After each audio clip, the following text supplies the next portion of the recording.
Happy Day Without Hate! We are so excited we get to celebrate peace and nonviolence with you. Even though we're far apart, we're so close at heart. This morning we have an awesome virtual assembly for you guys that features one of our own Dakota Ridge seniors and a sneak peek into what happened last night in our school's glow up with Day Without Hate and how to fold your very own paper cranes. On that note, sit back, relax, and we hope you enjoy. Happy Day Without Hate!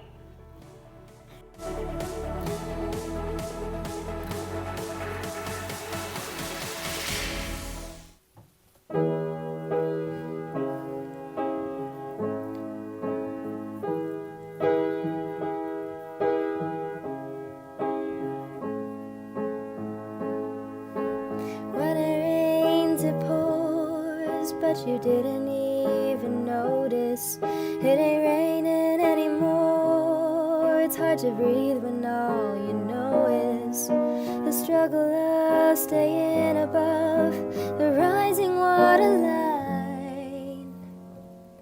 Well, the sky is finally open, the rain and wind stop blowing, but you're stuck out in the same old storm again. You hold tight to your umbrella. Well, darling, I'm just trying to tell ya that there's always been a rainbow hanging over your head. If you could see what I see, you'd be blinded by the colors, yellow, red, and orange and green, and at least a million others. So tie up the bow, take off your coat, and take a look around. 'Cause the sky is finally open, the rain and wind stop blowing, but you're stuck out in the same old storm again.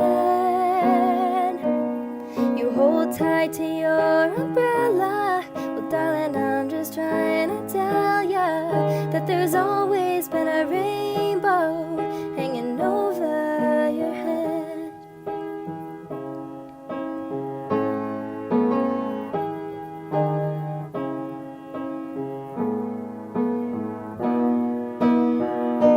Oh, tie up your bow, take off your coat, and take a look around.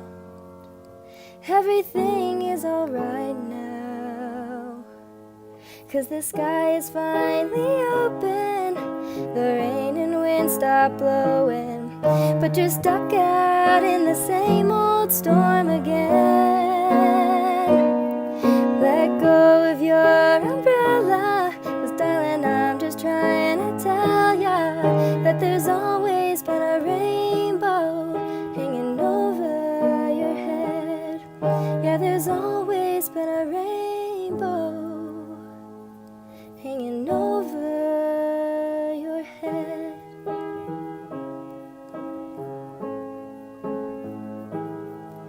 It'll all be alright.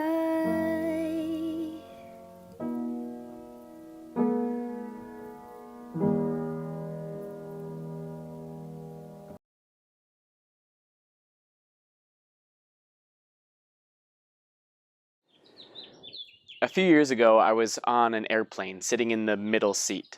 I don't like the middle seat on airplanes. I call it the hot dog seat because people's buns are on either side of me.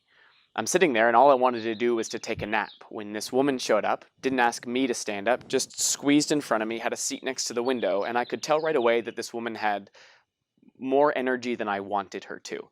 She started taking things out of her bag. She was decorating her space. For anyone who wants to take a nap on a plane, space decorators are a red flag.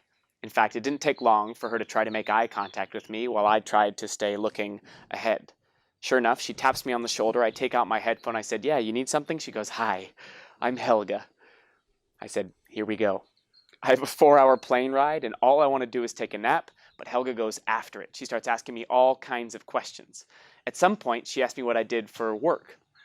I told her I worked in schools. She goes, "Houston, I used to work in a school." I was like, "Awesome." She goes, "Houston, I worked at a high school. What was your favorite part?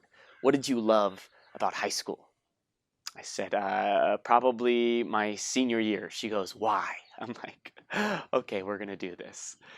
I explained to her that my favorite part of high school was my senior year because at the beginning of the year, some friends and I got together and we started this club at my school called Rake, Random Acts of Kindness, etc. We bought a big wooden garden rake, that was our mascot, and once a week we got together to talk about kindness, why it was important, why the world needed more of it, why it was hard. And at the end of every meeting, after we were done talking about kindness, we would go into our school and we would try to practice kindness. And there was only 2 rules. Rule number 1 was you had to meet someone new. Rule number 2, leave them better than you found them. And we talked about, what does that mean? What does it mean to effectively, intentionally leave people better than you found them? I'm telling Helga the whole story. I look over, she's crying. She goes, Houston, that is so important. I said, yeah, no, it was great. We met a lot of cool people. We had some fun acts of kindness. And she goes, no, you don't understand how important that is to me. I said, well, you're probably going to tell me. And sure enough, she launches into the story about how the last time she was on an airplane was 3 years before her and I had ever met. She said, Houston, the only reason I was on an airplane the last time I was because early in the morning I woke up to a phone call from my dad's doctor. Helga lives in Seattle, Washington. Her dad, Phoenix, Arizona. She goes, Houston, I woke up to this phone call from my dad's doctor saying, Helga, I don't know where you're at right now, but the sooner you could get to Arizona, the better. We're taking your dad to the hospital. We're not exactly sure what's going on, but he's not doing real well, and I'm sure he would love to see you. She goes, Houston, I didn't even pack a bag. I sped to the airport. I bought a plane ticket for 5 hours later that night. I had to wait in the airport all day worrying about my dad till finally I sit down on the plane. She goes, Houston, I took out my phone to turn it off, to turn it on to airplane mode, and right as I'm about to turn my phone off, I get another phone call from my dad's doctor explaining that my dad had passed away. Houston, I'm on my way. I'm on my way to go and see him when I learned that I lost him. And then I had to sit next to strangers for 3 hours after getting the worst news of my life. She said, Houston, I think I was in shock that plane ride. I didn't say a word to anyone around me. I didn't even cry. I just sat there in silence until finally we landed in Arizona. I walked off the plane. I walked up to the nearest wall and I just fell down. She said, Houston, you ever gotten news so bad your body stops working right? I just crumbled. I put my head in my hands and I cried harder than I've ever cried in my whole life. And Helga, she had a good sense of humor. She goes, Houston, you should know I'm not a pretty crier. I'm not a quiet crier. She goes, I sound like Chewbacca's choking on something. It's loud and it's aggressive. And then she looks at me. She goes, you want to know why? Why what you're talking about is so important to me? Kindness? She goes, I sat in the airport that day for 2 hours, crying on what had to be the worst day of my life. And if I had to guess over the course of that 2 hours, there were probably 3,000 people in that airport around me, going to their planes or getting off their planes. Houston, 2 hours, 3,000 people.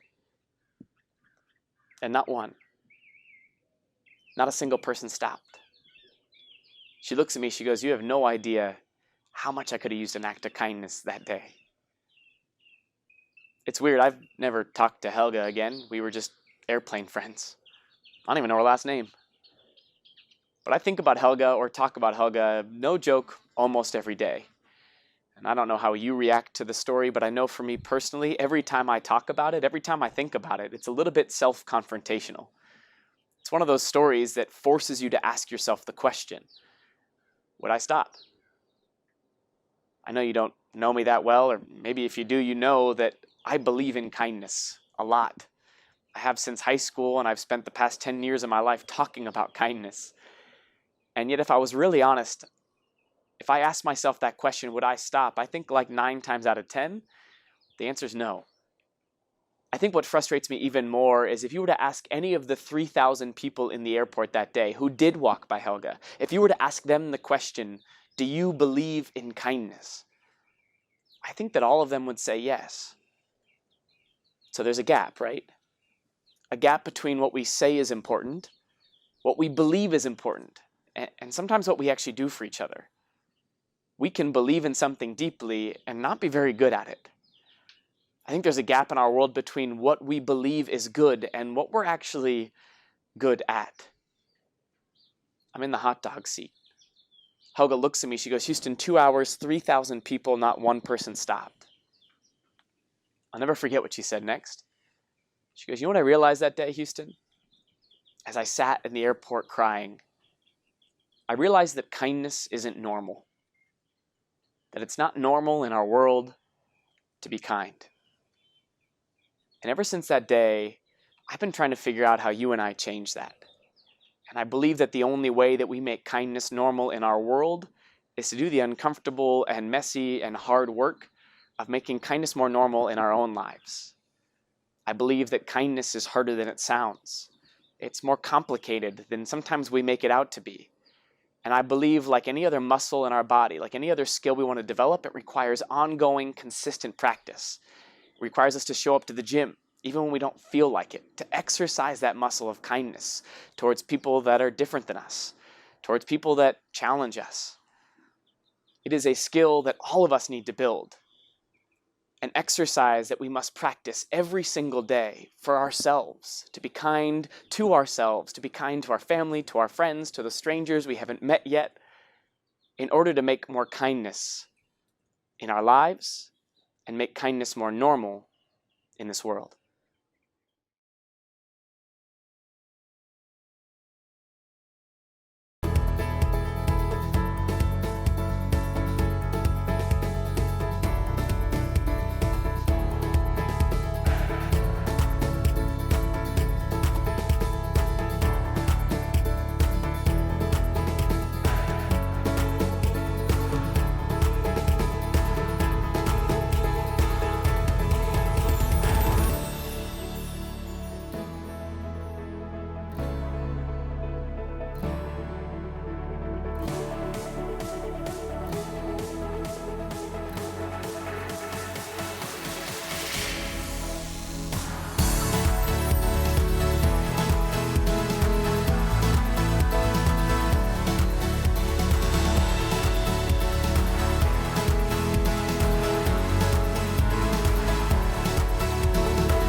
There is an interesting way to getting your wish granted, but it isn't as easy as just wishing on a shooting star.